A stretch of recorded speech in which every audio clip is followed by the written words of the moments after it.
pain physicians to present cases in pain medicine, and we have a panel of experts to discuss it and give you a solution. So today's experts are going to be Dr. Muralidhar Joshi, the senior most person in the country in terms of pain. Most of you us mean to say old man? It's okay, so fine. Hi, Kumar. Hey, Karthik, go ahead. President of ISA, Secretary of ISSP. We all know the wonderful job he did when he was in ISSP. He turned the society around. Author of pain books, and I can't enumerate the number of achievements he has had. MD from PGI, and he's a stalwart in pain. So on behalf of all of us, thank you for accepting the invitation and welcome, Joshi sir.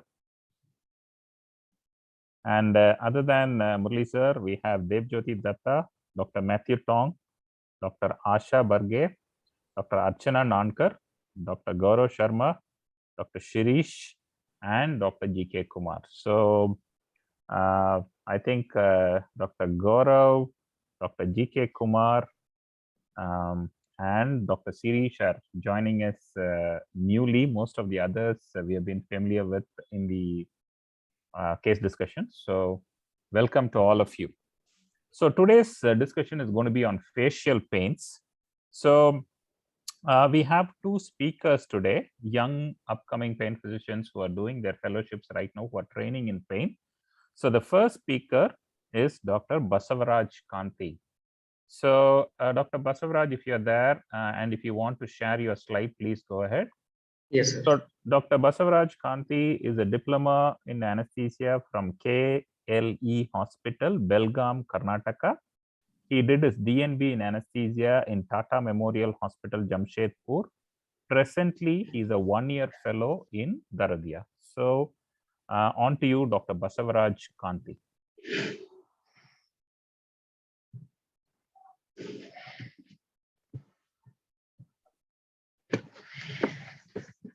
Thank you, sir. So my slide is visible? Yes. Okay. Good evening, everyone. I'm Dr. Basavaraj Kanti, the fellow at Daradia Pain Hospital. Today, I'll be presenting a case of 66-year-old male presented with chief complaints of pain in left side of the face since 12 years. History of presenting illness. The patient complained of pain over the skin of the cheek, the upper lip, lateral aspect of the nose, lower lip, and chin area. Pain is characterized as an electric shock-like, sharp shooting, piercing type. Each episode comes and goes suddenly and lasts for seconds to 2 minutes, with 10 to 15 attacks per day with a pain-free interval in between. The pain is moderate in intensity. Change the slides. Basavaraj, please change the slide. Go to full screen and you have to change the slides and go a little slow, Dr. Basavaraj. Yes, this side.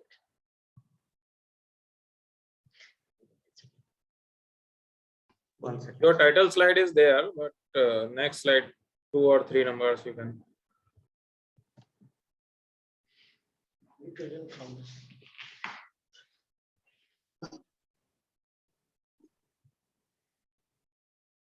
It is not working. Can you present from my laptop?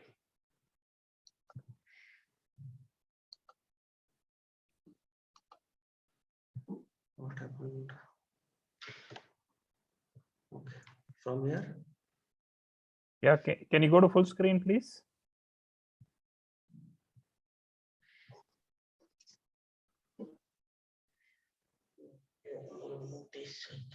Can you see a 69 at the bottom right side? Slides here.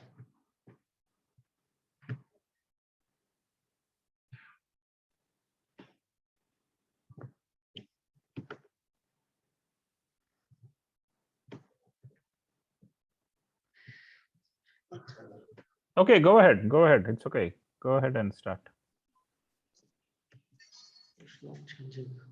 Okay, make me host. I will present from.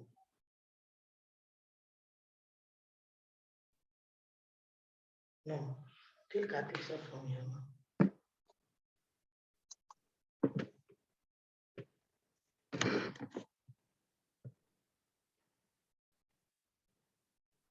Dr. Basavaraj, please go ahead. We can see the screen. Don't worry about it. Please go ahead. Okay, sir. So I am presenting a case of 66-year-old male presented with chief complaints of pain in left side of the face since 12 years. History of presenting illness. The patient complaint of pain over the skin of the cheek, the upper lip, and the lateral aspect of the nose, lower lip, and chin area. Pain is characterized as an electric shock like sharp shooting, unbearable, piercing type. Are you able to change the slides, please? No?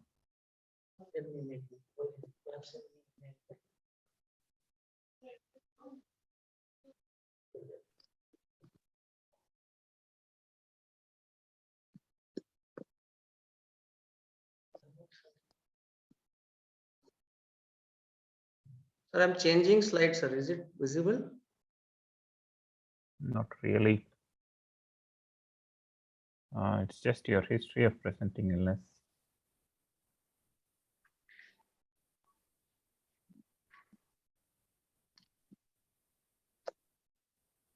Dr. Basavaraj, click on the next one, third slide. Dr. Basavaraj, click on the third slide on to your left. From beginning.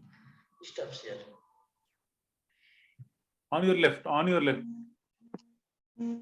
That will do. Don't worry about it. Don't worry extra things. Screen.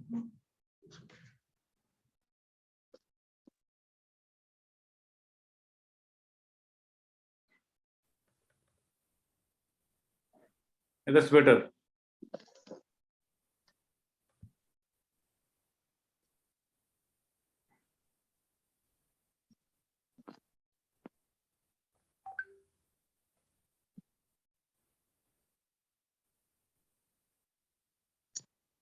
Yeah, go ahead. Yeah, that's better. That's better. You can just carry that. That's for more than enough noise.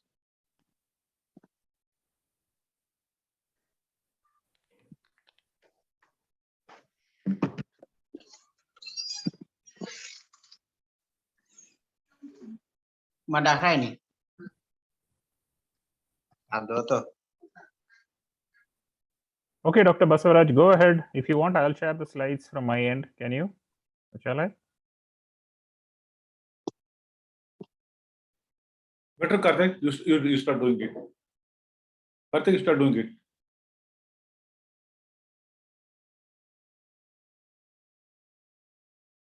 Can you see the slides? Yes, Karthik. Please go ahead. Okay, yes. Dr. Basavaraj, I have the slides for you. Go ahead. Let me tell me when to change it. I'm sharing the slides for you. It's fine, Karthik. Let's go ahead.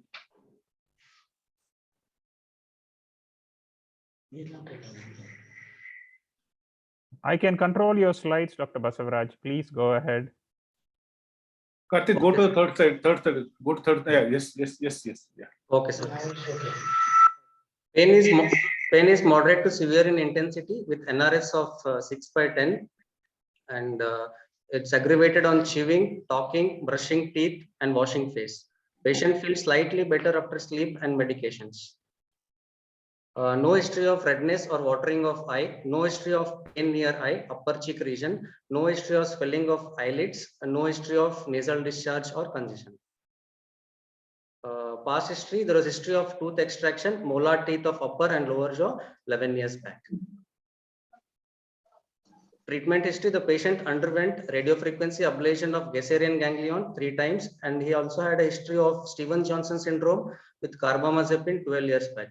Now the patient is on tablet pregabalin 75 mg plus nortriptyline 10 mg TID and tablet baclofen 10 mg TID.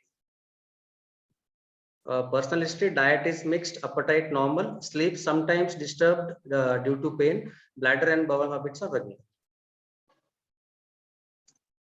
Coming to general physical examination, here is a 66-year-old male patient, moderately built and nourished, conscious, oriented to time, place, and person. BMI is within normal limits, pulse rate is 70 beats per minute regular, blood pressure is 128/76 mm of Hg. Psychosocial history, he experiences fatigue, occasionally wakes in night. Severe pain episodes impact daily activities. There is no anxiety or depression when the pain is controlled. Coming to examination, inspection, the skin is normal. There is no wasting of muscles or obvious deformity. No swelling, scars or ulcers. Jaw movement capacity is within normal range. Coming to palpation, the range of motion is normal. There is no temporomandibular joint or masticatory muscle pain on palpation. Coming to neurological examination, olfactory nerve, normal smell sensation, optic nerve, the pupil size, shape, symmetry is normal, visual acuity is normal. Oculomotor, trochlear and abducens nerve, ocular movements are normal, pupillary light reflex is normal. Coming to trigeminal nerve, there is allodynia over lower jaw and cheek region. Forehead sensation is normal. The muscles of mastication, motor power is adequate. Corneal reflex and jaw jerk is normal. The facial nerve, the facial movements are normal. Then vestibulocochlear, hearing and balance is normal. Coming to glossopharyngeal and vagus nerve, the gag reflex is normal. Lavacranial nerve, shrugging of the shoulder is normal, turning of head from side to side is normal, and hypoglossal nerve, the tongue movements are normal. Investigations, complete blood count, ESR, CRP and LFT were within normal limits. MRI brain was normal. There was no vascular loop around the root entries. What is the diagnosis? Thank you. Okay, thank you, Dr. Basavaraj. So essentially, we are looking at a 66-year-old male patient with left-sided facial pain. The regions that Dr. Basavaraj has mentioned look like they are mainly in the V1, V2 and V3 dermatome. Am I right? V2 and V3, is that right? Yes, sir. So V2 and V3 distribution pain, 66-year-old male, left side, 12-year history. Patient is not tolerating carbamazepine. Patient developed Stevens-Johnson syndrome to carbamazepine. 3 times radiofrequency ablation done. Can I ask you, when was the last RF ablation? Sir, it was done 2 years back, sir. And so after RF ablation, his pain has recurred. Is that what you're saying? After Sorry, the I could not hear you. After the RF ablation, his pain has recurred, is it? Yes, sir. I mean, he came to us last week, sir, with complaints of pain or infraorbital region and mental nerve region, sir. Okay, okay. So can I call on the experts now? First, can I invite Muralidhar Joshi, sir, to ask him, patient 66-year-old male, left-sided cheek pain, V2, V3 distribution, 3 times RF ablation done, and he's having a recurrence now. Sir, at this point of time, what should we consider? What should we think about? Karthik, as per the literature and all, it's they say as per literature, it is said actually the medication can work for 6 to 8 years. But of course, I had some patients who say that they're happy for nearly 17, 18 years also. Like textbook is one thing, but the normal medication is supposed to work for 6 to 8 years. But 12 years, definitely something has to be done at this point of time. Some of these patients might go to what is called trigeminal neuropathy, because question here is the ganglion itself might have been completely 3 times due to the RF ablation, it might be destroyed, like it might be firing on its own. But one more thing I would like to say at this stage is, for example, it's only one side, not a problem. But I think, well, medication-wise, for example, you see, you cannot keep on doing the RF. And of course, even if you look at the MRI and all those things, only 30% of patients will get some vascular conflict, what you call neurovascular conflict and all. I think I would have gone for a MRA, not MRI, MRA brain to rule out another possibility. There could be multiple sclerosis, 63-year-old you're saying, or maybe neurovascular conflict can pick them much more better than a plain MRI brain. And one more thing is, you want to have pharmacologically also, like, I don't know, Carbamiscipine, I think he had Stevens-Johnson. Maybe I have tried phenytoin. Phenytoin action release. I'm getting very good result these days with many of the refractory patients. But the question here, you have to investigate in case something else is there, you can work on that. But I think MRI brain will be good because 3 times you have tried, you've done your best, nothing wrong about it. But I think MRI brain will be ideal at this stage. That's my take, Karthik, at this stage. Maybe others have the better opinions. I wait for the rest. Thank you, sir. So what sir is saying is, one possibility is trigeminal neuropathy, which can happen after a few episodes of successful RF ablation. That is one possibility. Second is he wants to know there is a secondary cause for trigeminal, things like a multiple sclerosis. So he wants to investigate this patient further. Point taken, sir. Now I'm going to go back to Dr. Basavaraj and ask him, was a MRI or an MR angiogram done for this patient? Dr. Basavaraj. Unmute yourself. Sir, MRI was done, sir. It was done during that time only. The recent MRI was not done, sir. MRI was not done. And did the MRI show Karthik, MRI is different, MRA is different. Is what Correct, I want correct. to discuss. So what was done and what was found, Dr. Basavaraj? Sir, MRI was done, sir. There was no there was no lesion in the intravascular lesion, sir, and there was no vascular loop around the root entry zone, sir. There was no mass lesions. There was no possibility, or at least at the point of initial diagnosis, you are saying secondary causes of trigeminal have been ruled out to a certain extent. Yes, sir. So what he is saying is this is a trigeminal neuralgia without any superior cerebellar artery compressing the fifth cranial nerve root entry zone, and basic stuff like multiple sclerosis have been ruled out. Yes. Right. At this point of time, Karthik, one more thing also, like there could be sphenoparatine issue also. Let's not forget that one. Sphenoparatine issue also can be Yes, there. yes. Because you are Yes. talking of V2, V3, there is an element for V2. When you ask for investigation, what the readership says, correlate clinically. Clinically, if you suspect, like I suspect this one 3 times has been done, it could be sphenoparatine ganglion overactivity rather than the trigeminal. We might be at a wrong spot also. Possibility is probably investigation-wise, we should be liberal at this time because everything has been done.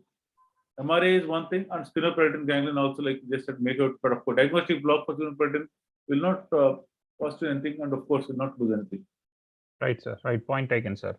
So at this point of time, can I invite Dr. G.K. Kumar and ask him? Yeah, sure. Left-sided facial pain, trigeminal is one of the things that we are thinking about. Kumar, sir, what else should we think about in terms of differential diagnosis? Kumar, sir, you have to unmute yourself. Yeah, can you hear me? Yes, sir. Go ahead. Yeah, this is the case of nice presentations. The case is also very interesting that we have to take the point is the clinical presentations more or look like a typical presentation of the terminal neuralgia. The patient may develop due to the neuropathy, as Karthik also pointed out.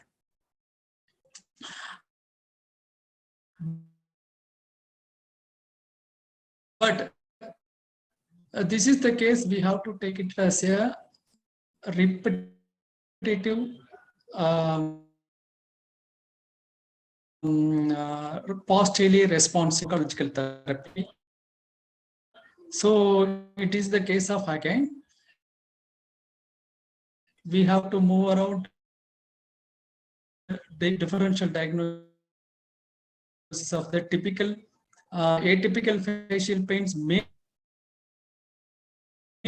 be in background, but most of the clinical conditions are, as he pointed out, there was nothing there typical supportive of the atypical facial pain. As he not ruling out.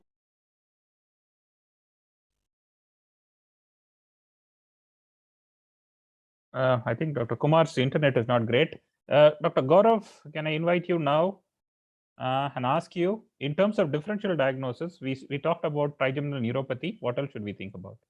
Yes, already Dr. Joshi has given the differential diagnosis of trigeminal neuropathy. Then we can think about sphenopalatine neuralgia because character is more towards the neuralgia other than neuropathy, but we have to rule out the things.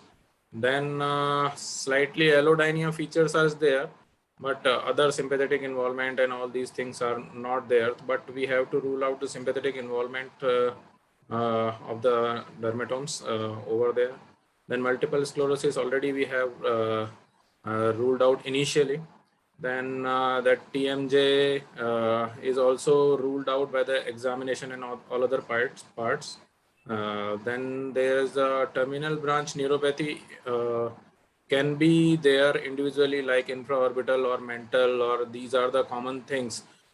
Initial presentation of the patient when the patient come for the first procedure or the second procedure, and now the presentation can be slightly different. So we have to check whether the terminal branch is involved or the whole V2 or V3 is involved. So you can sort it out for peripheral procedures.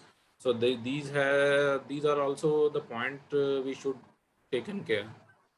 And then one sometimes myofascial and migraine, vascular migraine, these are commonly, but all other features are negative towards them.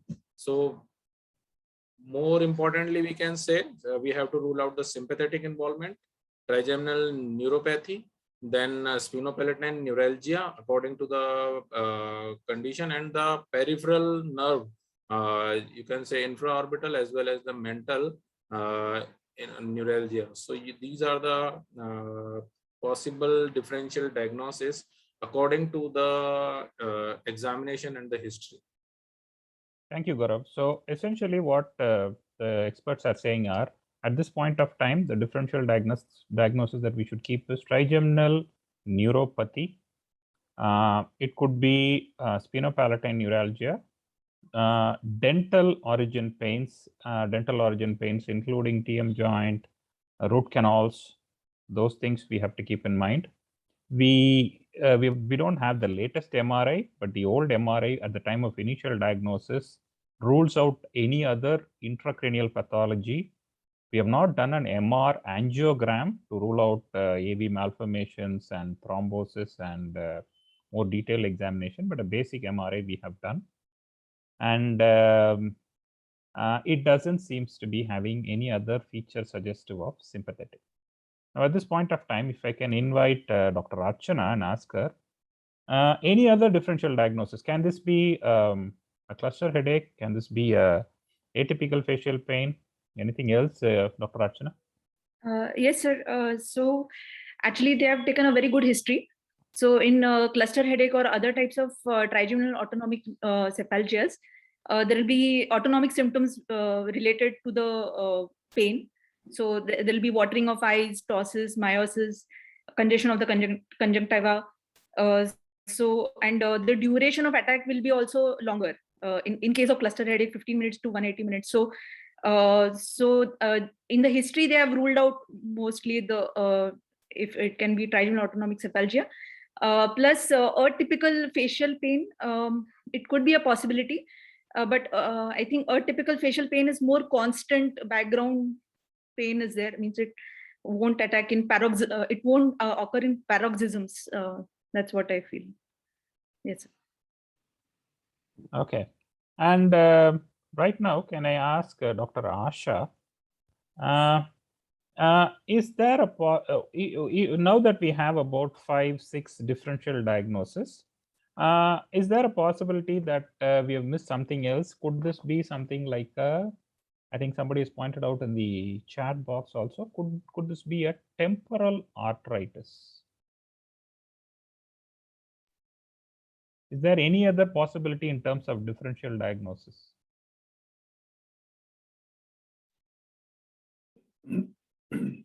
Dr. Asha?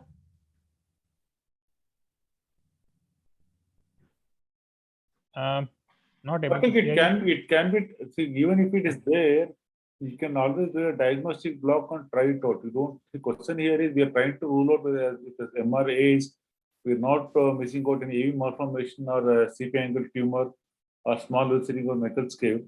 But having said that, there could be peripheral reason also for some of these things and all. But let's not forget 3 times RF has been done. Hopefully, qualified people we can understand about that. But it can still happen because only one more thing we have to understand is any procedure you do, that you do an RF lesioning, you do cryo, you do, for example, the balloon this thing inflation, or you want to do a cyber knife, or you want to do the like a Genetous procedure with respect to water micro decompression. The recurrence rate is 25% at the end of 1 year. Let's start from there. The recurrence rate, as per the literature of any of these 8 procedures, is 25%.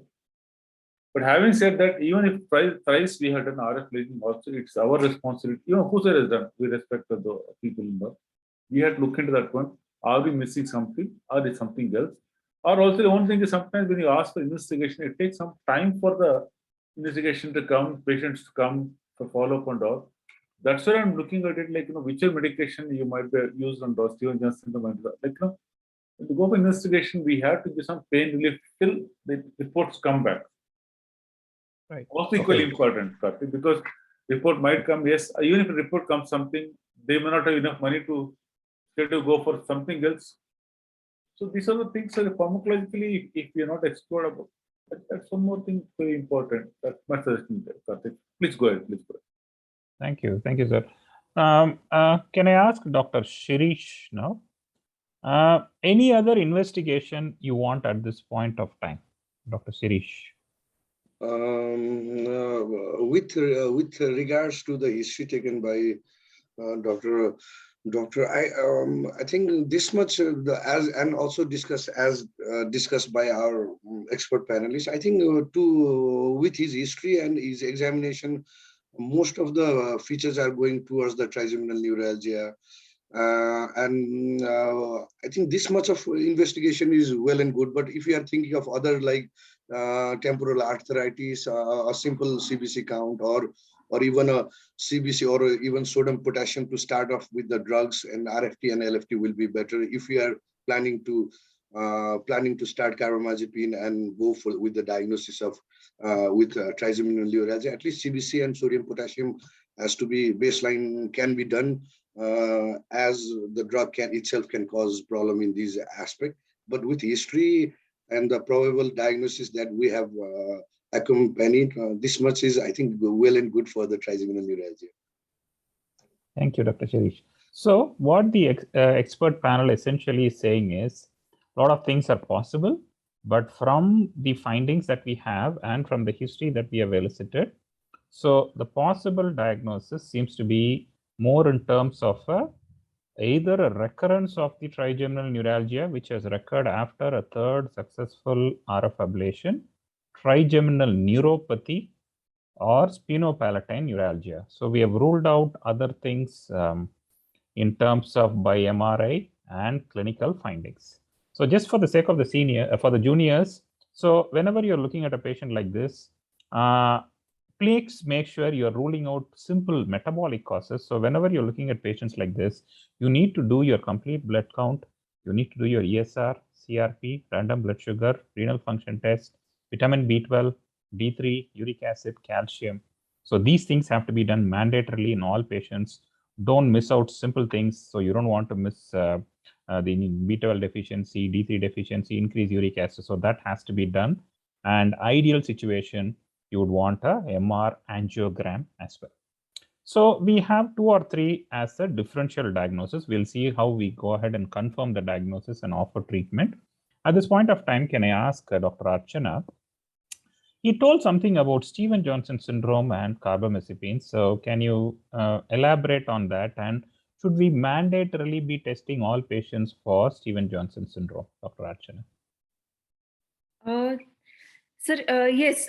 So carbamazepine is known for this complication, Stevens-Johnson syndrome, that is allergic reaction. Actually, this patient, we can't give carbamazepine, or we can't give oxcarbazepine as well. We have to think of other medications, other anticonvulsants for the medical management. Stevens-Johnson syndrome is like a dermatological emergency, so that's why we have to avoid it. So what was the other question you asked? Sorry. Do you routinely screen for Stevens-Johnson syndrome in all patients going for carbamazepine? No, we don't routinely screen for Stevens-Johnson syndrome. We don't. Right, thank you. So what happens is, I think Dr. Matthew Tong, since you're there, I might ask you about Stevens-Johnson syndrome, and please elaborate about the genotype that you're mentioning. Dr. Matthew Tong.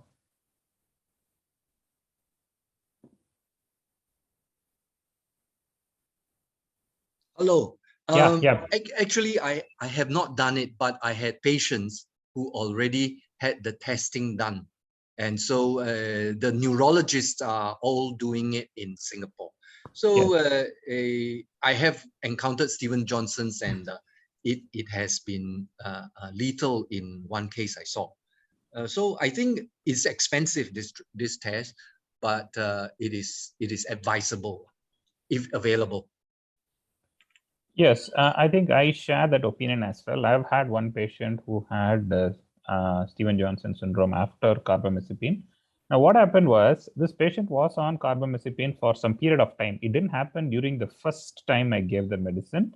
The patient was on carbamazepine for some period of time, like 2-3 months, and then she developed the allergic reaction. So it really put me off. If it had come in the first sitting, it would have alerted me that I've started a new drug. She has developed a reaction. So I would have picked it up earlier. So the patient was on carbamazepine for almost 2 months, and then she developed it. So at this point of time, the consensus is, I think it's going to become a guideline that ideally you want all your patients who are going to be on carbamazepine and oxcarbazine to have the genotype testing. So you have to check for the allele, and then only you are entitled to start carbamazepine. This is the ideal situation. I think it's a matter of time before this comes in the guideline. A lot of neurologists I know actually follow this rule. So this is something that the junior should keep in mind. A lot of patients on carbamazepine, since we start this drug very commonly and we use it in lots and lots of patients, reasonably safe drug, this complication can occur. And it's possible that in the future, you may have a guideline saying that all of these patients should have the genotype that is mentioned, HLA-B 1502 genotype allele testing to confirm that. Okay, so now that we have a differential diagnosis, at this point of time, it is available in India. It is available in India. I know people in CMC do this testing. Dr. Joseph Abraham has asked this question. Yes, it is available in India. It is a matter of time before it's available everywhere. Right. So at this point of time, I would like to go back to Dr. Muralidhar Joshi and ask him, considering our differential diagnosis is a recurrence of trigeminal neuralgia, trigeminal neuropathy, maybe a possibility of spinopalatine neuralgia. We have ruled out other causes by investigation and clinical findings. Is there a role for a diagnostic block in this patient? And if so, which block, sir? Yeah, Karthik, just only two things, of course. First one, I would like to say about this particular, what is the trigeminal we're talking about with respect to the carbamazepine. It's a good idea and all those things. Because same thing, I'm telling you, there are people who are on clopidogrel who are still having heart attack. Let me start from there. There are people on clopidogrel recommended by cardiologists. They're getting heart attacks. They gave me this kind of enzyme estimation. And they said, like, everybody we were putting clopidogrel, they should go through this investigation. And it was more of industry driven. So that's one thing, Karthik, I would like to say at this stage. Yes, it's good. But unless we conduct our own trials in India, before we ask everybody who has gone to carbamazepine, the test versus, we have to look at risk-benefit ratio. That's fine, Karthik, that's as a moderator, it's your call that you can elaborate. Spinopalatine diagnostic block, I still recommend, Karthik. It can be one of the confounding factors in many of these conditions. Nothing wrong about that. We don't lose anything. Diagnostic block, I strongly recommend, because everything has to be under imaging guidance. and it will be there, it will be documented. I think it's worth trying, Karthik. Of course, after all the investigation, once the clinician is comfortable, I strongly recommend Spinoperidone. If Spinoperidone doesn't work also, even if you want to stimulate also, I'm not much worried about that one. But of course, usually Spinoperidone works, but sometimes because what happens, all the service sympathetic flow goes from below upwards. So Okay. you never know sometimes from the diagnostic. The 3 times you attend RF, either he has to go for surgery or think of something else. Don't see the diagnostic blocks. What do you lose? You don't lose anything. But question here is patients and also the clinician should have the patience to try it out. That's what my thought this is, Karthik. Over to you, Karthik. Thank you. Thank you, sir. So what sir is saying is at this point of time, one of the diagnostic blocks that we can consider the diagnostic sphenopalatine ganglion on the left side and see if this patient responds, and then we take it from there. At this point of time, I want to go back to Dr. Basavaraj and ask him, you said 3 RF ablations. I want to know roughly how long this patient responded for each of these RF ablations. Sir, each RF lesion, he had a pain relief for around 1 to 2 years. Sir. Okay, so the last RF ablation was how long ago? 2 years ago. Right. Sir, okay. actually, this patient came to hospital in November, sir, last year, and he had pain around the area of inferior infraorbital and mental nerve, sir. So, sir had done cryoneurolysis of infraorbital and mental nerve, sir. He had a good pain relief for 4 months. Now he had come last week only to us with pain with. There was pain relief, some amount of pain relief around the mental area, mental nerve area, but he had some pain in the supply of infraorbital region, sir. So, sir repeated cryoneurolysis of infraorbital region 3 days back. Right. Okay. At this point, I would like to go to Dr. Gaurav and ask him, considering this history, would you be more comfortable going for the ganglion, or would this preference be going for the peripheral branch? Like, see, if you are having ophthalmic, it's possible that you do the supraorbital. If you are having maxillary, it's possible that you do the infraorbital. Sometimes mandibular can be managed with mental or inferior alveolar nerve. So what is this normal preference? Which would we preferably block, the ganglion or the peripheral nerve, Dr. Gaurav? In our practice or in my experience, whenever these patient comes with the recurrence of the pain, just you have done 1 or 2 procedures and then the patient come with the problem that I have developed pain again in the corresponding dermatome. So most of the time, the localization is slightly different to the original. So we have to see whether the patient is, the pain is almost similar to the previous one when the patient comes first, or it is a newer pain, or sometimes it cover the whole dermatome, or sometimes it's only cover the terminal branch, as I already told you, some infraorbital or the mental, sometimes it likes. So we have to judge it by the clinical examination, properly asking the right questions. Then we have to discuss the plan of procedure. So if it is more towards the peripheral terminal branches, then we can opt for peripheral RF ablation or the cryo, whatever the things we have. And if we think about that, we have to cover 2 dermatomes, V2 and V3 or V1. So then we can go for the central or the more centrally located lesion. This is how it should progress. Right. Thanks, Gaurav. So what Dr. Gaurav is saying is, given the fact that when you do the primary procedure, like your first procedure, the blocks done in the ganglion level work a little longer than what is done at the peripheral level, because what happens is the synapse takes place at the level of the ganglion. So if you do an ablation or a neurolysis at the level of the ganglion, it takes more time for the ganglion to regenerate. So since it takes more time for the ganglion to regenerate, it gives more longer analgesia to the patient. But if you see a patient like this, where you've already done the ganglion block, You have to choose depending on the patient situation, whether you're going for the peripheral nerve block or the central nerve block. So I would accept that argument. Thank you, Gaurav. At this point of time, can I invite Dr. Shirish and ask him, considering this situation, do you concur whether we should go for the diagnostic sphenopalatine ganglion first on the ipsilateral side as your first diagnostic intervention? Dr. Shirish. Yes, sir. As like Dr. Muralidhar sir has already stressed out the importance of one of the differential diagnosis of the condition, and since the patient is having a recurrent RF lesioning, requiring a recurrent RF lesion, yes, sphenopalatine block can be a very useful tool for the management as well as for the treatment of the condition. So I would, since according to history, like 3 times RF has already been done, so I would like to go for the sphenopalatine block. Right. Thank you. Thank you. Thank you. So okay. So what we have is the expert all seems to agree that from the history and the differential diagnosis.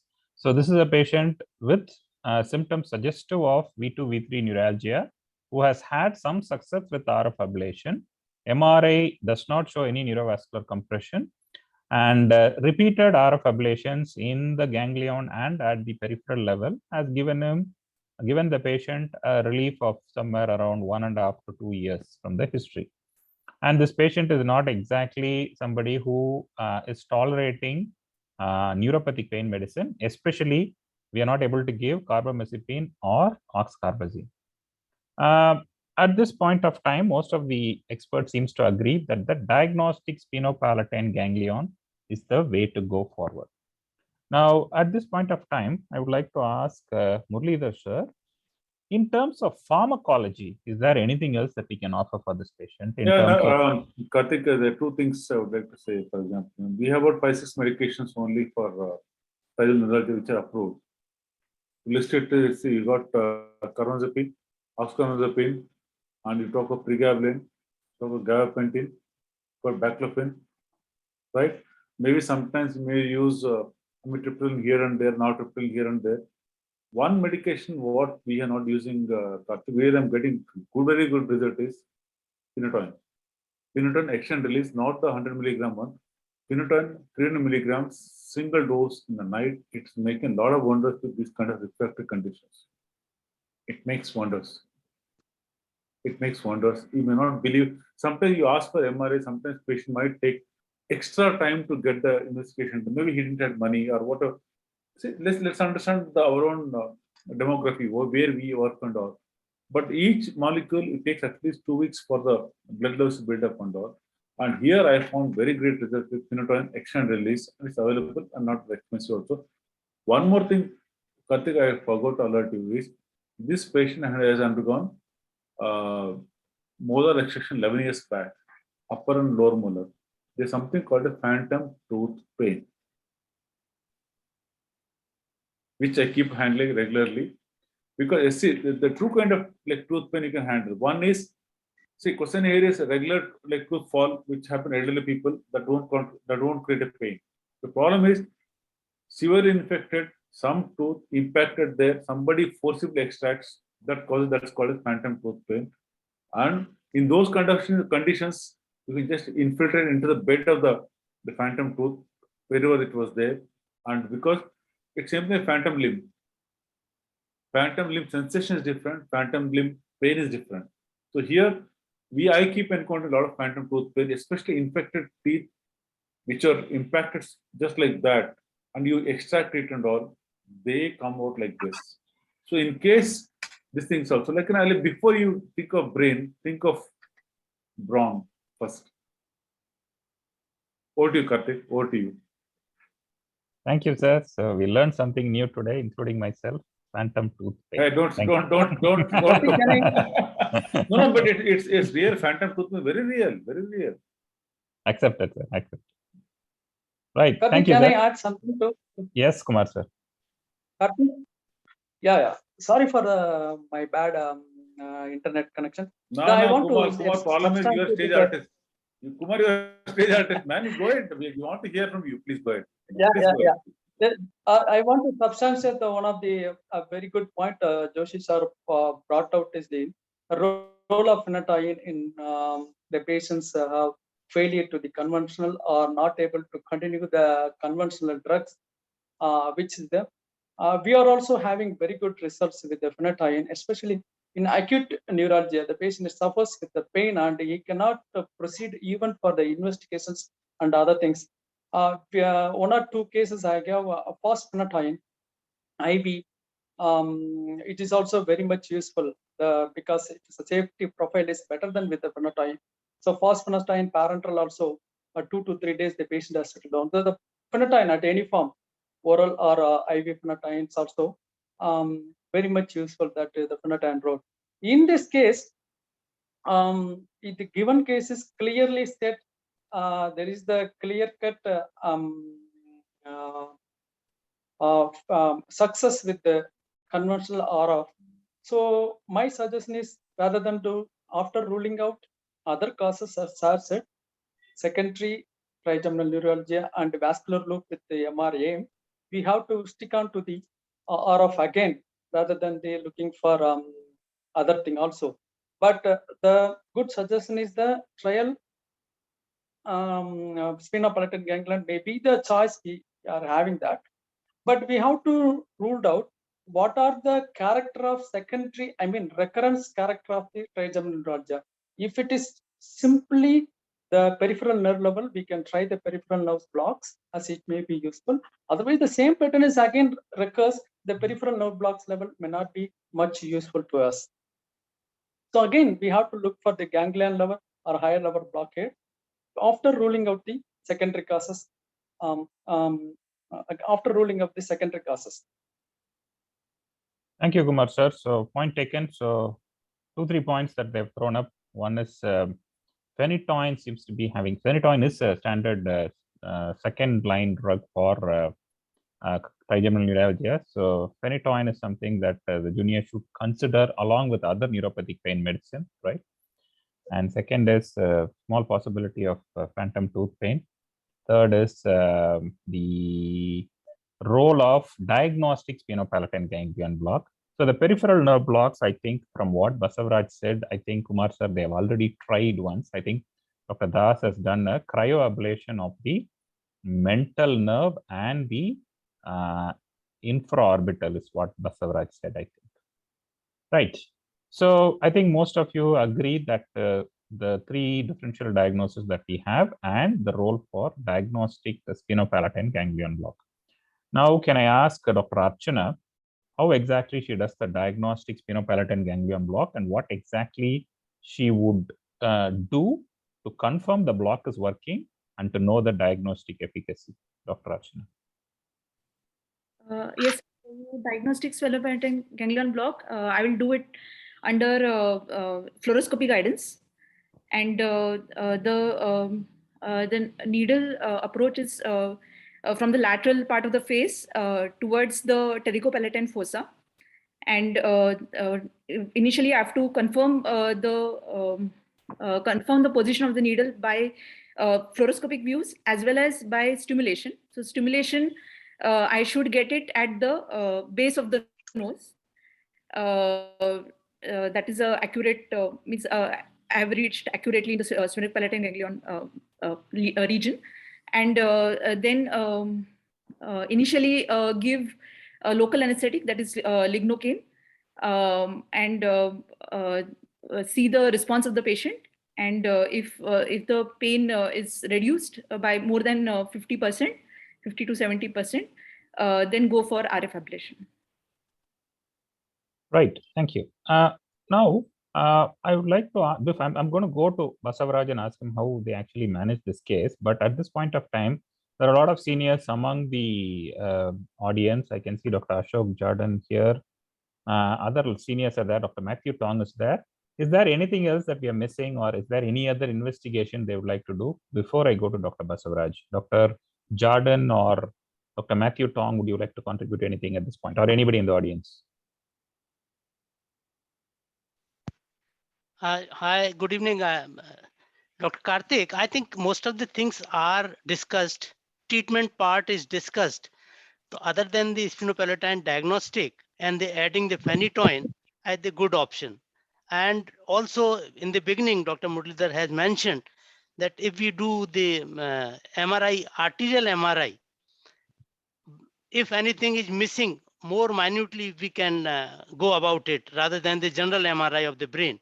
I think the good suggestion depending upon the financial condition. But before that, it's as patient is already getting relief by the terminal branches cryoneurolysis, I think adding the medication would be the best choice in the given circumstances. Like phenytoin should be tried because he's intolerant to carbamazepine. And simultaneously, sphenopalatine, diagnostic sphenopalatine, as Dr. Archana just mentioned, by that or by through nose, which is the simplest way, I think is the point. And then we can carry forward for the treatment. Thank you, sir. Dr. Matthew Tong, is there any surgical angle to this? You are the neurosurgeon in the group. Is there any role for anything else?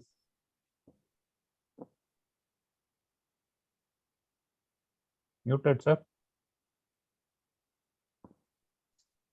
Among the procedures that you mentioned, RF ablation, glycerol compression, SRS, stereotactic radiosurgery, they're all options which give about 2 years, 1 to 2 years relief. And I don't know whether after 3 RF lesions at their gastrin ganglion, is there any role for all the other modalities of treatment at the same junction? So I'm quite fascinated, and I'm learning something today that when you have individual peripheral branches, you can also attack those, and then using a phenytoin. And I suppose now the next thing to go surgically would be to look for a vascular conflict. And vascular conflict, actually, we don't do MRA, we do something known as CISS, which is constructive interference in steady state. There's a special scan in the system of the trigeminal nerve as it goes forwards to the foramen ovale. As it goes forwards, it's in the cerebellopontine angle, and the scan is sagittal to the nerve, and it is not really a angiographic MRI. That one is how I have been using to diagnose vascular conflict. And then just now you all said you have ruled out multiple sclerosis. I suppose multiple sclerosis has to be ruled out with lumbar puncture, isn't it? I would have thought. These are the only things that I can think about. Thanks. Thank you, Dr. Tong. So, okay, I think most of us agree on the approach forward. Now that everybody's opinion I've got and we have a consensus, can I ask Dr. Basavaraj how they actually went forward? So the expert seems to believe that we have to do a diagnostic sphenopalatine ganglion block, and then depending on the result, we proceed further. If you have a positive result, there's a role for either a standalone sphenopalatine ganglion RF ablation. If you get a diagnostic positive, there may also be a role for combining sphenopalatine ganglion RF ablation along with the repeat trigeminal RF ablation. That's something that personally I would consider. So I would like to ask Basavaraj how they went forward. So the patient came to us in November again, sir, with pain around the distribution of the infraorbital region, that is the lateral aspect of the nose, upper area, skin over the upper lip, and chin area, sir. And also the pain distribution of the pain was also around the mental nerve area, sir. The skin of the chin and lower lip, sir. So we planned for cryoneurolysis of the infraorbital and mental. Sir, in November, from November till last week, he had a good pain relief, and he had now pain around only infraorbital area distribution. So a repeat cryoneurolysis of infraorbital nerve was done, sir. Okay, so the way you did it is because of the pain pattern, since the pain is mainly infraorbital, so you did you repeated the infraorbital RF ablation, cryoablation you did. Yes, sir. Okay, so that's fair enough. So essentially, the take-home point is, so it's possible that after initial RF ablation, whether it's done at the level of the ganglion or at the level of the periphery, the efficacy of the RF ablation wanes over a period of time. It's possible, I have seen in my own patients, when I do the initial RF, sometimes the first RF works for longer, and then the second and the third one is for much shorter. Well, classically, a lot of times patients, the first RF may work for about 4 years or 3 years, and then gradually it becomes 2 and 1, and sometimes even 6 months. So that's possible. So if the distribution is only along one peripheral nerve, that to the terminal branch, there is a role for repeating the RF ablation or the cryoablation in this case in the peripheral branch. Yes, that's acceptable. If not, in this case, as most of the experts agree, it would have been a good idea, considering this patient is not responding to conservative treatment, to consider a diagnostic left-sided sphenopalatine ganglion block. And if that was positive, when I say positive, more than 50% pain relief, there is a role for sphenopalatine RF ablation, assuming this diagnosis is going more towards a trigeminal neuropathy. There is also a role which probably I would consider where we combine the sphenopalatine and the trigeminal, but of course you can do only the sphenopalatine.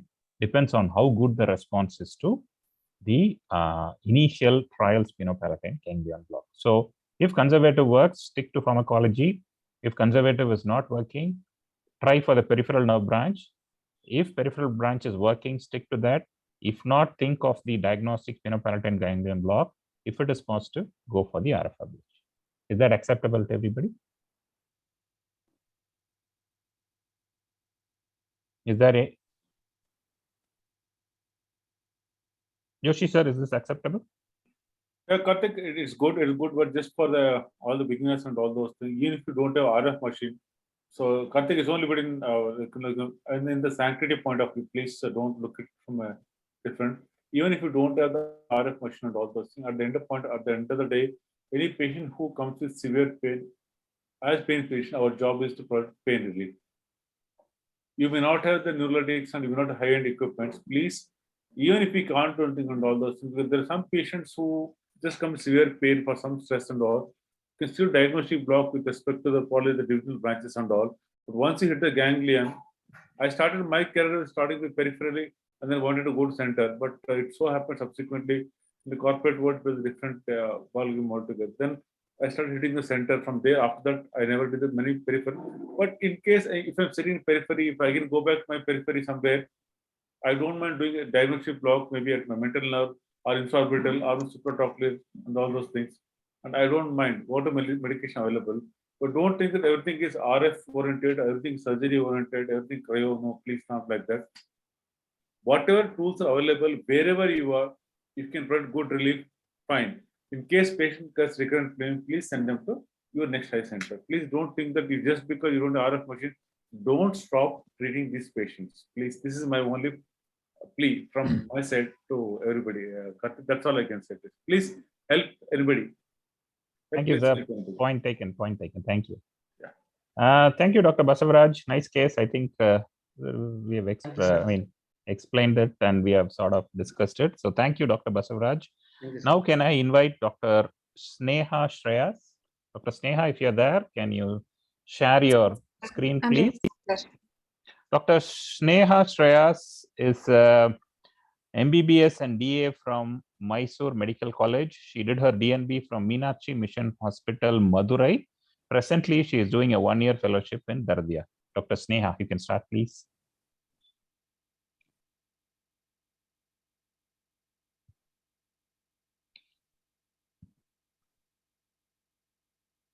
Sir, same problem I'm facing, not able to make it full screen.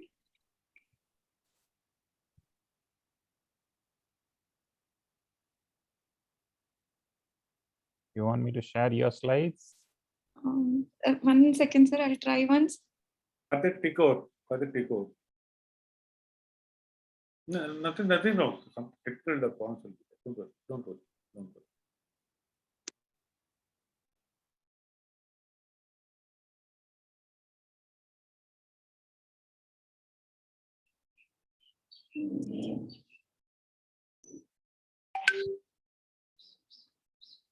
Sir, or I'll share like this now. Is it visible, sir? Yeah, we can Okay. see. It's perfect. It's perfect. Please go ahead. Okay, sir. Thank you for nice introduction, sir. I'm Dr. Sneha, right now 1-year fellow at Daradia Hospital. Coming to patient details, it was a 72-year-old male patient. He was a retired bank employee by occupation. His chief complaints being history of pain in the left side of the face since 1 year. Coming to history of presenting illness, he complained of history of pain on the left side of the face since 1 year. The site of pain being left eye region involving forehead and nose. Onset was gradual. He complained of sharp stabbing electric shock-like sensation. Duration of each episode used to last for 2 to 5 minutes. And the pain used to aggravate by blowing of air over the face, sometimes when he's sitting under the fan, and occasionally even with touching the face near the eye region. Pain was always unilateral in distribution, and pain was associated with sleep disturbance. He was taking tab Angxit 0.5 mg since last 6 months. No history of nausea, vomiting, photophobia. No history of watering or redness of eyes or nasal congestion. Coming to his past history, he gives history of herpes zoster ophthalmicus 1 year back. Patient gives history that he has developed pain in the left eye region, which followed by skin rash and vesicles. The lesions healed gradually over the period of 2 months, but his pain persisted even after the skin lesions were completely healed. He had consulted a physician and he was treated with acyclovir 800 mg TID for 7 days and 1 course of steroids, which was prednisolone 30 mg for 1 week, which was tapered and stopped, and tablet Ultraset TID for 10 days. For persistent pain, he consulted a neurologist 6 months back, and he was advised tablet Carbamiscipine 300 mg TID and tablet Gabapentin 300 mg BD and amitriptyline 25 mg HS. Patient was not compliant with any medication. He had not taken it continuously for 1 month because he had no significant reduction in pain. He was applying gabapentin ointment twice daily in the area of pain distribution, and he reported there was some reduction in pain, which he was not able to tell me how much percentage reduction. Coming to his medical history, he was a known case of hypertension. He was on tab losartan OD, no other comorbidities. His family history was not significant. His personal history being diet was mixed, appetite was normal, sleep was disturbed due to pain since last 6 months. His bowel and bladder habits were regular. Coming to his general physical examination, no signs of pallor, icterus, cyanosis, clubbing, lymphadenopathy, or pedal edema. His BMI was within normal limits. His pulse rate was 65 beats per minute regular. His blood pressure was 140 by 80 millimeters of mercury. Coming to examination of face, on inspection, slightly hyperpigmented scars were visible over the left side of the face, on forehead, eyes, and little over the left side of the nose. On palpation, allodynia was present over left side of forehead, eye, and left side of nose. Coming to systemic examination, cardiovascular system, heart sounds were heard, no murmurs. Respiratory system, normal breath sounds were heard. Abdomen was soft, non-tender, and no organomegaly. Coming to neurological examination, cranial nerves examination, olfactory, normal smell sensation. Optic nerve, pupils were normal and visual acuity was normal. Third, fourth, and sixth nerve, ocular movements were normal. Trigeminal nerve distribution, allodynia was present over the left eye, forehead, and the left side of the nose. Seventh nerve, facial symmetry was present, movements were normal. Vestibulocochlear nerve, hearing and balance was normal. glossopharyngeal and vagus. Gag reflex was normal. 11 cranial nerve, shrugging of shoulders normal. Hypoglossal tongue movements were normal. His investigation, his complete blood count was within normal limits. Random blood sugar 110 milligrams per deciliter. His MRI brain was done with trigeminal neuralgia protocol, which was normal. Coming to diagnosis. Thank you, Dr. Sneha. Nice case, nice presentation. Thank you.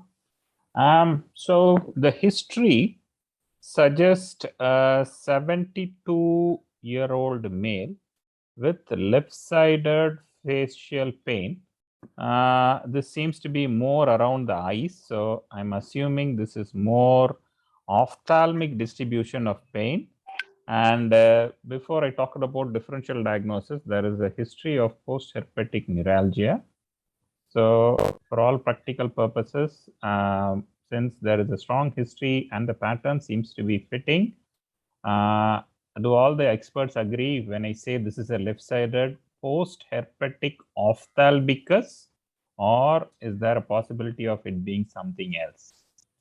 Any of the experts would like to concur, not agree with me? 72-year-old male, left-sided facial pain, 1-year history, severe neuropathic pain around the left eye, history of herpes infection. Gaurav, do you agree that it's post-herpetic ophthalmicus? Yes, yes. It looks like. Okay. So any possibility that this could be cluster headaches, migraine, any other type of facial pain? Kumar sir?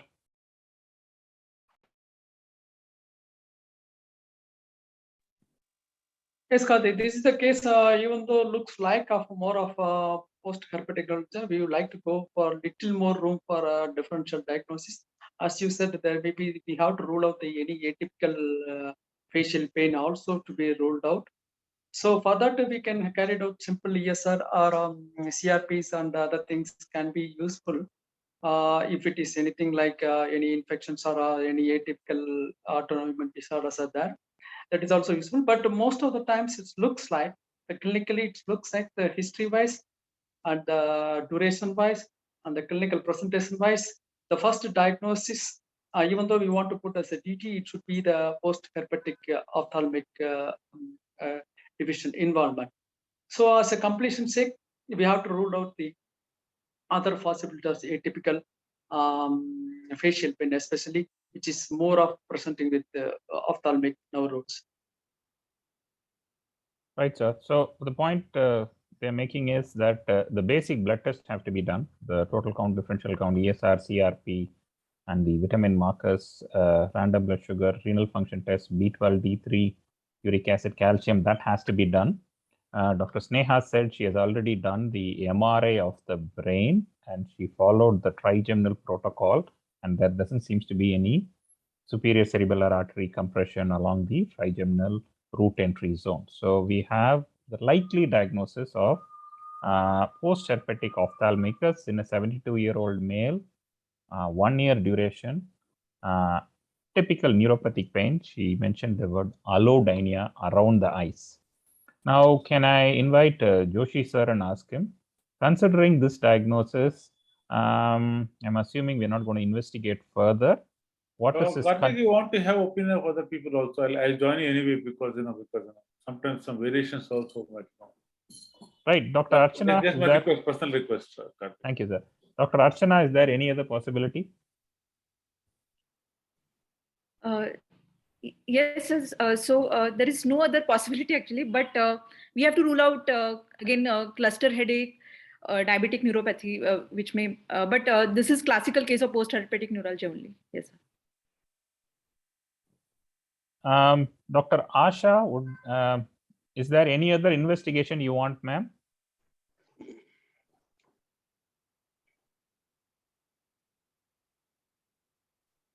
I think you're muted. From that time, I'm not hearing you.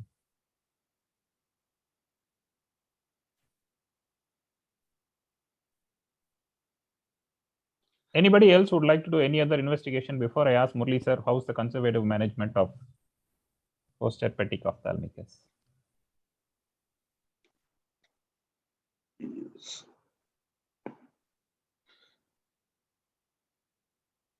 Murli sir, everybody is agreeing that it's post-herpetic ophthalmicus. Yeah, Karthik, I do agree, but question sometimes, like, of course, this is a reference which is there. And the question here is we have to understand PHN. PHN is post-neuralgia. It's a question of sensation is different from neuralgia, the pain. Question here is, Karthik, one thing we have to understand, even if you read the first textbook of payment from John Bonica, there's something called trigeminal cervical nucleus area. If you just look at the picture, you can make out that one mapping. If you just look at the whole trigeminal thing, whole goes cervical almost up to C4, C5, C6 also. The question here is this group of patients might present and all, not that everybody who gets herpetic zoster will get a pain, but some will get this kind of pain. Now, which are those that group, we don't know. So sometimes it does become difficult about this group of patients. But I think pharmacologically we have to ensure that they get relief and all. But one thing is, Karthik, I would like to alert everybody, it takes at least 2 weeks as per the literature. I mean, it's not from my personal, 10 to 14 days to achieve blood levels where you can get the medication working or not working. It's a different story, but at least 10 to 14 days time should be given before you rule out, because you have to confirm. The question here is, trigeminal, you talk vascular conflict. What do you talk about with respect to herpetic eruption? It's there, it's visible, and sometimes it's difficult also. Like we are all, at least I am a burnt complexion kind of thing, the papules and all those things. It's not visible and all those things. But at the end of the day, what I would like to say is, yes, this can happen, this can be there, but I still feel that we, in fact, one or two patients we had, we went medication, and one or two patients we did a trigeminal RF also. But I feel this group of patients, I think requires a sphenoparatine as the first one rather than trigeminal is my thought, in case we exhausted with medications. And that includes again phenytoin.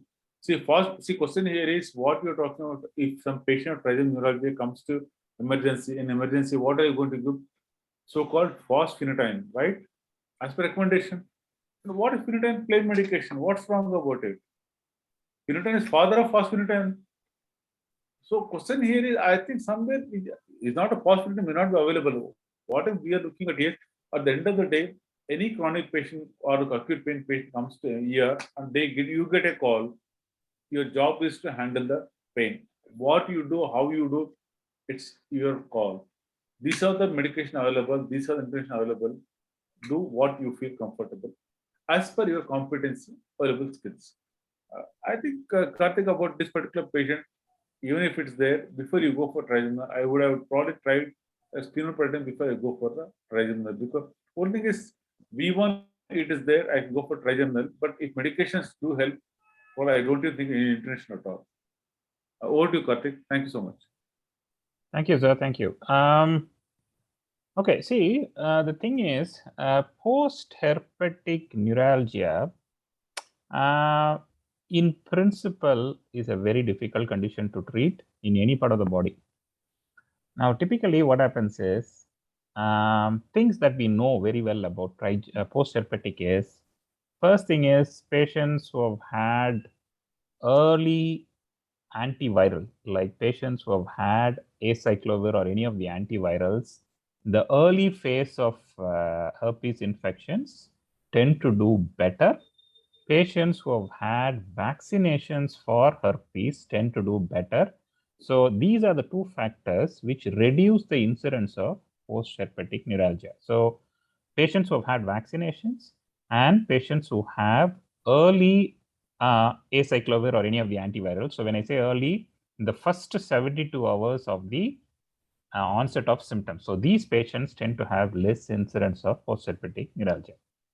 Second is, once these two, they do develop post-herpetic neuralgia, the graph, if you see, the graph starts and then about, let's say 30 to 40% of patients with herpes infection may have post-infection pain, which would be something like a post-herpetic neuralgia. Now, the graph typically goes up at about, in terms of pain score and time, the graph goes up at the end of 3 months to 1 year to 2 years. So 3 months to 1 year is the maximum intensity of pain. And if you see the graph, when I say graph, it's pain versus time. The pain score after a period of time in majority of patients comes down to around 2 or 3 out of 10 after a period of, let's say, 2 to 3 years. And this graph does not come to zero, but majority of patients tend to have some pain for long duration. Only a small percentage of post-herpetic neuralgias tend to persist with significant pain beyond 5 years. So one thing that you can reassure these patients is, with time, the post-herpetic pain is likely to reduce. But having said that, post-herpetic pain in any part of the body is very, very, very difficult to treat. So it's not one of those conditions in which I will jump and do an intervention. Now I'm going to go and ask Gaurav here, in terms of pharmacology, what are the drugs that he would use and for conservative management of post-herpetic neuralgia? Yes, the drugs which we are using in post-herpetic neuralgia, we are taking it as a case of neuropathic pain. So we have to cover the neuropathic entity, and we have to start with the according to the severity, according to the pain condition, according to the allodynian hyperalgesia, we have to make a combination of drugs. How severe is the pain? So we have to use multimodal approach.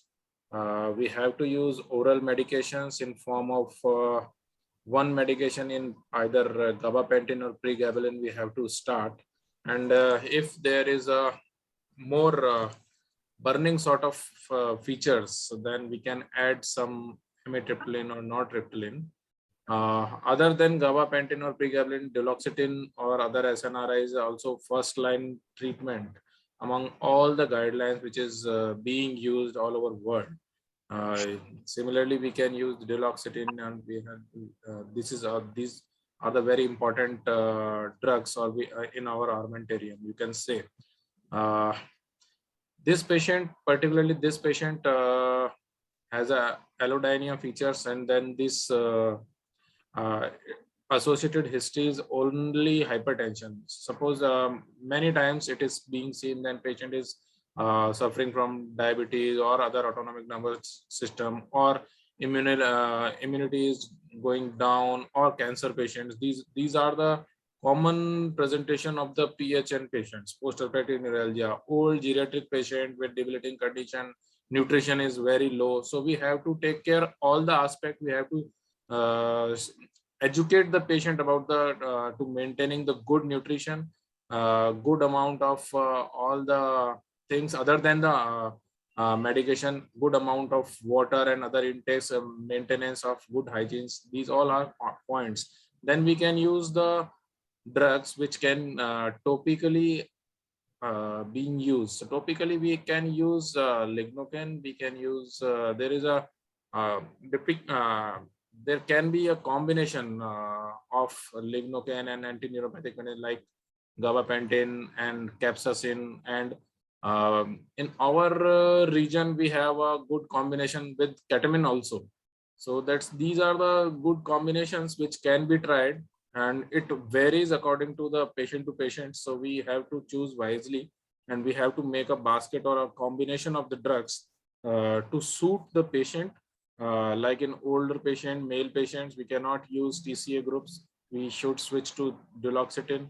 And sometimes some patient tolerate the different drugs. So we have to choose one or two anti-neuropathic medication. Then we have to increase the dose slowly, and we have to observe the effect as well as the side effect. Then individualize the treatment. That is the important, as Dr. Joshi already told, that we have to choose one class of drug at least for 2 weeks. Ideally, it should be 3 weeks. So if we want to change the drug, so we have to give the trial for at least 2 to 3 weeks. Thank you, Karthik. Thank you, Gaurav. So essentially, what we are trying to emphasize here is, this is one of those conditions where if you jump and do an intervention, you're likely to burn your fingers. So interventional pain management, severe neuropathic pain, post-herpetic neuralgia, generally we don't get great results. So this is one of those conditions where, see, when I get a phone call in my pain clinic saying so-and-so is having so-and-so problem, can I send them over to you? I'll say, yes, you send them over. Whenever I hear these words, post-herpetics and things like that, so I say, okay, we'll see what's happening. So this is one of those conditions in which you don't want to jump and do an intervention. One thing that you want to know is the pattern of pain as time goes in post-herpetic neuralgia actually changes. So if, let's say, you're having a thoracic segment post-herpetic neuralgia, if you see this patient in the first 3 or 4 months, this patient is predominantly nociceptive. So you may think of something like in the thoracic segment, you can think of something like an intercostal nerve block or a paravertebral block or something like that. But with passage of time, this becomes more and more neuropathic and more chronic and difficult to treat. So once it becomes chronic, like let's say in the thoracic segment, you have to think more in terms of pulsed radio frequency of the dorsal root ganglion and stuff like that, and stimulators and stuff like that. So it becomes more complex to treat. Now, can I ask Kumar, sir, is there, there's a chat box question about the role of lignocaine patches in post-herpetic ophthalmicus. Do they have a role, Kumar, sir? Yes, Gaurav has enumerated everything. Very few points he left out for me to enumerate. And see, this is the post-herpetic neuralgia. I see that the number one point is the role of intervention is very much limited. So I have some disturbance. Okay, the role of intervention is very much limited. You have to fully almost depend upon the pharmacological management. As we know, we have to start with the carbohydrates and with anti-cyclic antidepressants. And it may be added, definitely the lidocaine patches are going to be useful in these conditions with capsaicin also. Any neuropathic, peripheral neuropathic conditions, especially diabetic and post-herpetic neuralgia, especially in thoracic segment, these ointments are very much handy, and patches also very much useful. But coming to this ophthalmicus area, we have to, one more thing is the incidence of the post-herpetic neuralgia, less with, as you said, the early antiviral, vaccinated, and the patients on steroid. That also have the less incidence of post-herpetic neuralgia. So the role of lidocaine patches with capsaicin is one another choice. It's worth trying it. And the another thing is the post-herpetic neuralgia. A lot of receptors are involved in that. That's why the Gaurav mentioned something about the ketamine also, that NMDA receptor involvement and TRPV also involvement. So the one more thing is the Botox injections may be last one to try. I don't have the good results with that, but it is for completion sake I'm doing that. Another, again, since Karthik pointed out, anything if this resistant, the time goes on, definitely the patient will be better off with the pain. If anything resistant to the only one left out intervention is the pulse RF. I tried 2 or 3 cases. Now I'm not at all doing that. That also, that we don't have much results, especially with anything around the face. So one more thing is, I would like to do that if at all intervention. I may try some of the glycerol injection, but I'm hardly did 2 or 3 cases, so especially the alpha ophthalmicus areas. So as he said, if the patient comes, especially this kind of the complication, I definitely refer to one of my friends who were there around me, that rather than taking this challenge, because it is tough to case, and especially in the facial region to the post-herpetic. If thoracic region, so many options are there, we can do that. But facial, as far as we have to stick on to the pharmacological management as far as possible. The one thing is, I may try as a last resort as a oral steroid also. It may help sometimes. Right, sir. Thank you. Can I ask Dr. Matthew Tong here? Is there anything else that we can do in other than conservative treatment? We will come to interventions in the sphenopalatines and the trigeminals. Is there any other angle to this post-herpetic ophthalmicus other than conservative treatment, Dr. Matthew Tong?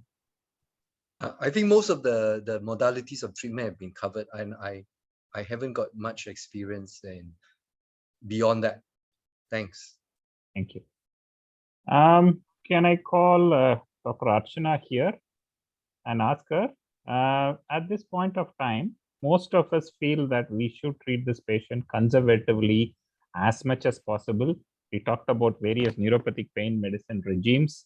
We talked about topical ointments.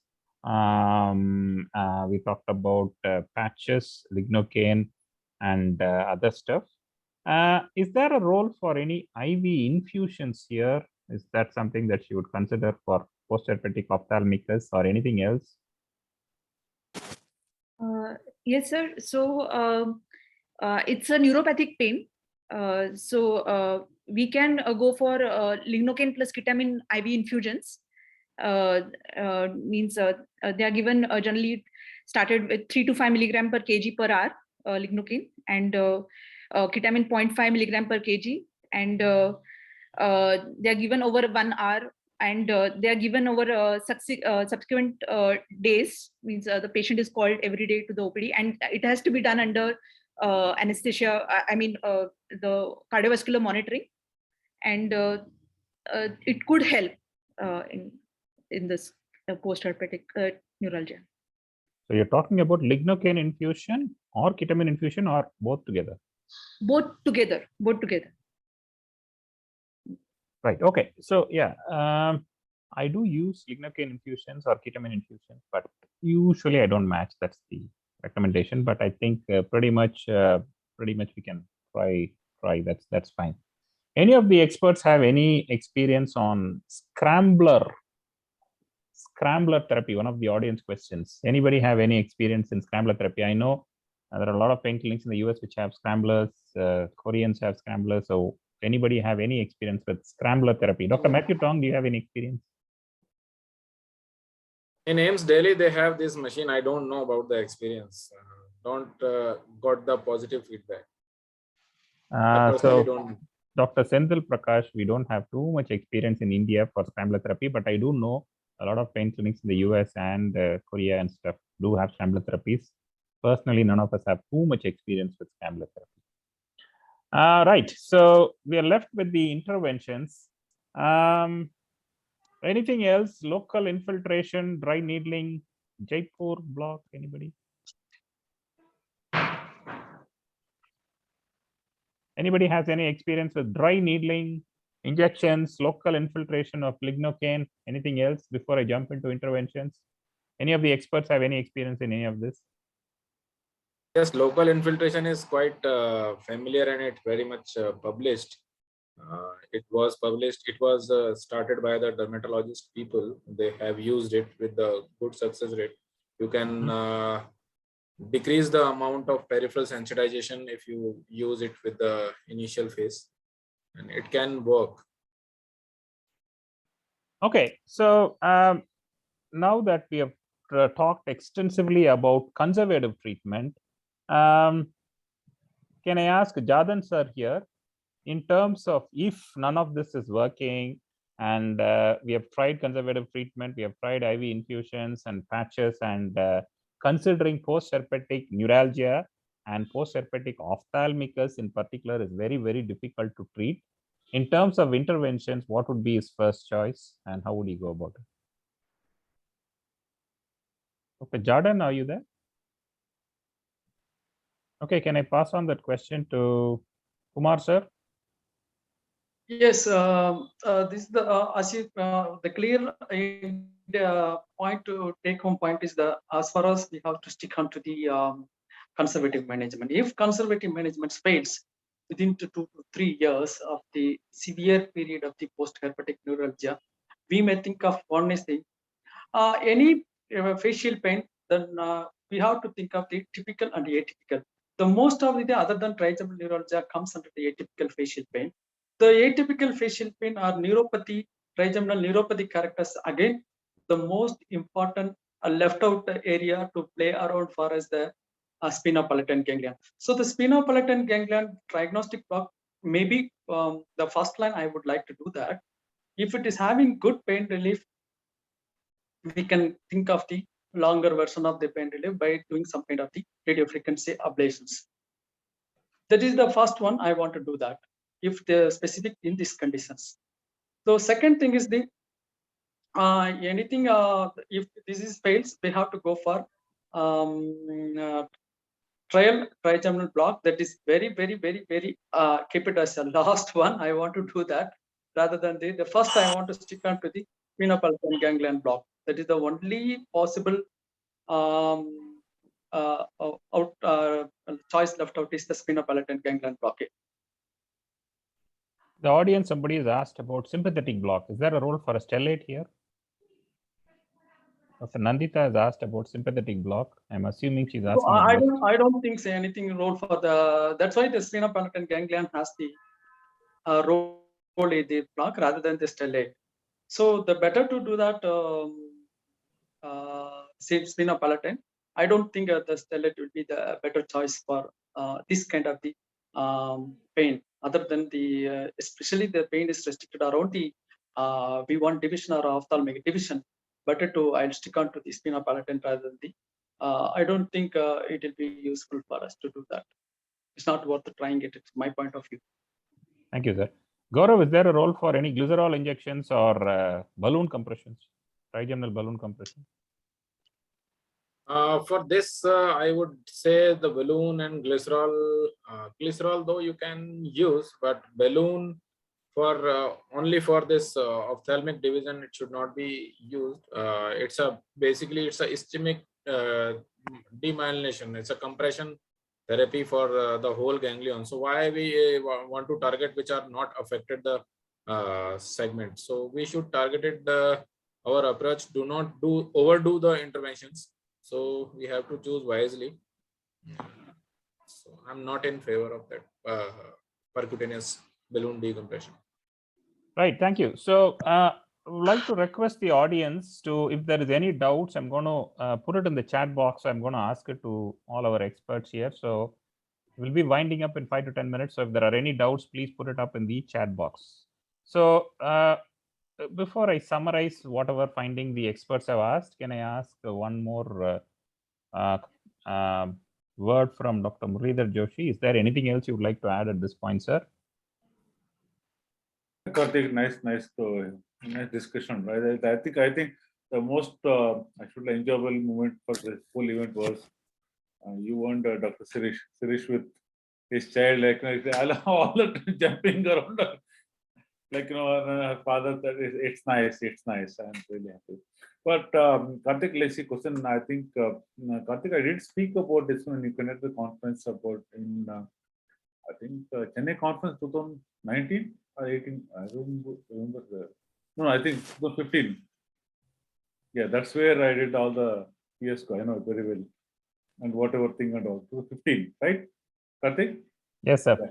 So question I did speak about PHN. See, PHN, if you just look at about, even if you just look at there are three kinds of PHN which can happen. One PHN is like, for example, I wear a shirt like this, say, for example, like this. I feel a little discomfort, but manageable. I don't take the medication. But some of us might say, like, I can't wear the shirt and all those things. It hurts me. So some of us might go for so-called intervention with respect to the intercostal block or infiltration and all. But some of us might say it starts firing like this, it's there all the time. Then we go for DRG, because in the autopsies, it has been proven beyond doubt the virus sits in the DRG with a necrosis factor, and in the autopsy postmortem, wherever PHN patient were there, it is proven beyond doubt the virus is sitting there. Not virus, necrosed, half necrosed, or maybe 3/4 necrosed DRG. The question here is handling these group of patients depending on complaint slightly varies. Question here is, if they're comfortable, don't touch them. Be happy wherever they're, whatever they involve. It takes some time. So almost 90% people who get PHN or whatever herpetic neuralgia, whatever eruptions, they don't get pain. So the other 10% people. In fact, I am in so-called pain field is because of my mother, because she had C5, C6 had herpetic eruption. And that was the time the local general practitioners were treating her with That time, diclofenac was not available, brufen and all those things. That was when I doing my post-graduation, that was in 1993. Then I realized I was reading nothing great about that. I was just reading about carbamazepine, which they were not prescribing and all. See, that time there's no mobile phone. It's a STD phone call, right? You had to wait in the hostel and they wait for your turn and all those things. Then I realized, okay, there's some specialty where I can work on. So that's why I got into this one. And believe me, Karthik, that was 92, and now I'm fast 2022 also. She just passed away a couple of years back. Even now also, whenever she was getting stressed, stress means it could be my father had some small fever, or we had to travel tomorrow somewhere, or sometimes she was not well for joint pain. Still, she used to get the pain. And nearly almost 3-4 days, she did not bear the blow, or even blows, even wearing also, she used to get it cut because it is hurting. So, question, but this pain may not go for almost 3 decades. Please understand, you don't have to offer intervention. So there could be some kind of discomfort. Whenever you're under stress, the pain comes back.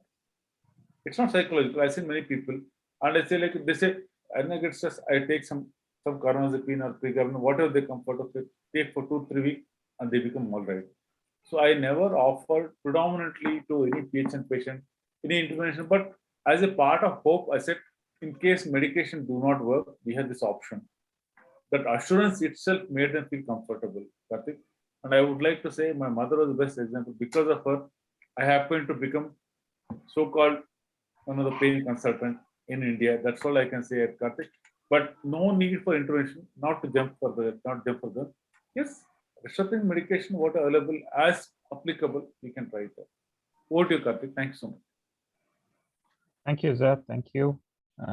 So, for the sake of the delegates who are listening, overwhelmingly, all the experts seems to agree that for post-herpetic neuralgia or post-herpetic ophthalmicus, once you confirm the diagnosis, the conservative management should be the approach. You have an option of trying neuropathic pain medication in varying doses. You have an option of trying transdermal lignocaine, local application of lignocaine, gabapentin, pregabalin, and if it is available, ketamine. You have an option of trying IV infusion of lignocaine or even IV infusion of ketamine. So all these are the options. And basically, to reassure these patients that majority of them, the pain score will come down with time. Majority of these patients settle down with time to reassure these patients. So in principle, interventions do not work that well in post-herpetic neuralgia and in post-herpetic ophthalmicus. So manage these patients conservatively is the overwhelming opinion of all the experts here. Having said that, if this patient's pain is very severe and you've confirmed the diagnosis and you're not at all able to manage with conservative treatment, you have an option of going for a diagnostic sphenopalatine ganglion block. And if it is working, maybe consider a sphenopalatine RF ablation. Now, there may also be a role for a trigeminal block, maybe a glycerol injection in this case. There is always a role for neuromodulation. So neuromodulation may be something that we may consider, especially if the sphenopalatine is positive. So if you are getting results with sphenopalatine diagnostic block, there is a role for neuromodulation. We have specific neuromodulation techniques for sphenopalatine alone. So these are the various options. So at this point of time, I would like to congratulate Sneha and Basavaraj. Excellent case presentation. Karthik, before you conclude, because it's important for us, because students are presenting, I just want a small word of advice to them. Please use IMS pharmacology combination. Don't use the company name. Is one thing as presentation. It's good for all of you. Is what I'm trying to say. Nothing wrong, nothing wrong. But question here is it helps you in the long run. Not anything wrong you did. And second thing also, Karthik, I found we had one combination ketamine with amitriptyline. I don't take the name of the company because it's not right. But it was working very well for neuropathic pain for regional area and all. but subsequent people started using it like a toothpaste. Ketamine kick they're getting in the morning, so it's withdrawn. And about other ointments, I don't know much. I did try for things, but only for students, for Basavaraj and also Sneha, is not that anything wrong about it, but for small advice is please avoid using the company names. Use the pharmacological, like not as Angsit, not as some company name and all. Nothing wrong about it, but it happens. We've done much more mistakes. We've done small mistakes. Over to you, Karthik. Thank you so much. Sir, I have a doubt. Rather than doing sphenopalatine ganglion diagnostic block, why don't we do a supraorbital supratrochlear diagnostic block and do peripheral nerve like cryoablation, sir? Because this was only V1 distribution. If at all conservative is for this patient. Karthik is better person to answer that. Karthik, you go ahead. Karthik, go ahead. You go ahead. So the answer is this is not a somatic type of pain. So it is a neuropathic type of pain. So that being the case, unlikely that we will expect great results from supraorbital sort of peripheral nerve block. So a lot of times what happens is I've had patients with postherpetic neuralgia. I've done the successful somatic nerve block, whether it's an intercostal or a trigeminal. The block has worked. A lot of times this patient will come back and say that part of the body is numb, but I'm still having pain. That's what I said in the beginning. Postherpetic, after a duration of about 6 months to 1 year, the pain becomes absolutely neuropathic. So if you do a somatic block, you won't get great results. That's why I was telling you, if you get in the thoracic segment, initially you should think about the intercostal, and after a while, when it becomes neuropathic, you should think in terms of a pulse radio frequency of the dorsal root ganglion. So after a while, postherpetics, even if you do a successful somatic nerve block, you may get numbness, but these patients will still have pain. So not likely that you may get good result with supraorbital. Probably a better way to go would be the trial sphenopalatine and proceed further. Thank you. Baclofen, sir? Can we prescribe baclofen to this patient? You can try. Okay. Thank you. Any of the other experts would like to contribute anything else before we wind up? Is there anything else you would like to add on to the discussion? Or any of the other senior members, junior members in the audience? Is there any other doubt or anything else you would like to contribute? Sir, there was, when I was a fellow at Daradia, there was a patient with similar case presentation, this trigeminal neuralgia patient who had repeated RF. So that time, sir had done dry needling for her. Dry needling, and he was also publishing the result. So it is helpful to some extent in trigeminal neuralgia as well. Dry needling. Personally, I don't have too much experience in dry needling, so I'm not the expert in dry needling. Is there anybody else who's fond of dry needling? Can you hear me? Can you hear me, sir? Karthik, sir? Yes, Dr. Sirish, I'll come to the, Dr. Sirish? Yes, sir. I've been practicing pain for 2-3 years in Nepal, sir. And I have very bad experience with postoperative trigeminal neuralgia. Initially, I started having a very good result with trigeminal neuralgia. So I was very confident that this radio frequency in the trigeminal ganglion or gasserine ganglion would work. And one day, one patient came with postherpetic neuralgia in the V3 branch, and we went for trigeminal or radio frequency ablation. But to my bad luck, the results were very poor. And as the expert panelists like Muliti Dasar and as you have focused, being for a new pain physician, I would think twice or thrice before going to the trigeminal radio frequency for the postherpetic neuralgia. But like Archana Nakar said, we do in Daradia, we go for dry needling. And I have found a better, not complete, but better pain control with dry needling rather than the radio frequency frequency alone, sir. So pharmacotherapy along with dry needling has shown a promising result, but like with radio frequency, it was a total disaster. So I wouldn't go for So radio thank frequency. you. Thank you, Dr. Shirish. So at this point of time, even though the result seems to be encouraging, at this point of time, dry needling has not come as scientifically proven or is not there in any of the guidelines. So at this point of time, till we have sufficient evidence to put it in any of the guidelines, it is still considered experimental, but with time, we may have more evidence. So that's the current status. Anybody else would like to add anything else? Can you hear me? Yes, Dr. Asha, finally. Yes. Actually, I didn't know what was wrong with the setting because Please go ahead. times Please I tell you. tried to speak, but I couldn't. Yeah, I agree with Shri sir also and Archana because the dry needling works, sir. I was working with Vas madam, Lakshmi Vas madam.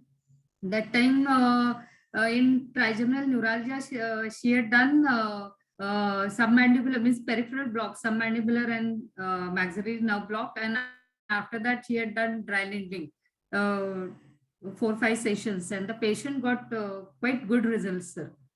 And one more thing I want to mention is I had one patient 6 to 7 years ago, female patient having herpes zoster involving the ophthalmic division. So I tried to manage her conservatively. She was very poor and she was a housemaid. So I tried to manage her conservatively for 1.5 years to 2 years. But ultimately, like she stopped the pharmacotherapy also because she was not able to afford the treatment. So once she came and then she cried, and also I had tried stellate ganglion blocker for her, and it gave.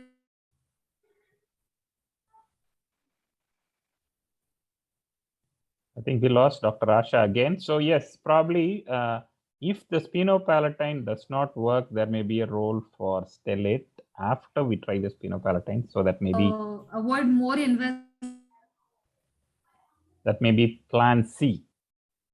I think we are. I think Dr. Asha. No, you are coming on and off, madam. So thank you. So if there is anything else, anybody else would like to add, or thank you, Asha, madam. I think your internet is not great. Karthik, just one final one for all the beginners holding RF trigeminal. Just this suggestion. See, medial to lateral, you have got ophthalmic, maxillary, mandibular. But many people, I see, like they think once you enter foramen oval, the lesion is done. It's not like that. Depends on which division are you attending, because it's clear-cutly delineated about this whole thing is medial to lateral, ophthalmic, maxillary, mandible, and sometimes one nerve might be more thicker than the other nerve. So don't get disheartened about that one. For example, mandible might be much more thicker than maxillary. The long term, like it might be having gone through a lot of pain and all those things, whatever, it will thinner than mandibular. So you will not get maxillary. So what I'm trying to say is, whatever procedure you are doing, please try to understand why you are doing it. If you did not get result because you are there also still in the result means, please understand what was the reason. Were you there at the right place, right location, and right energy? If you understand this one, you will never get into a problem. Over to Karthik. Thank you so much.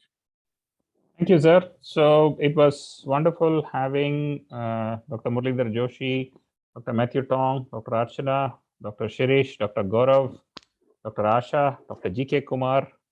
So thank you all to the specialists who joined us. Special word of congratulations to Dr. Basavaraj Kanti and Dr. Sneha Shreyas. Both of you did an excellent job in presenting the case.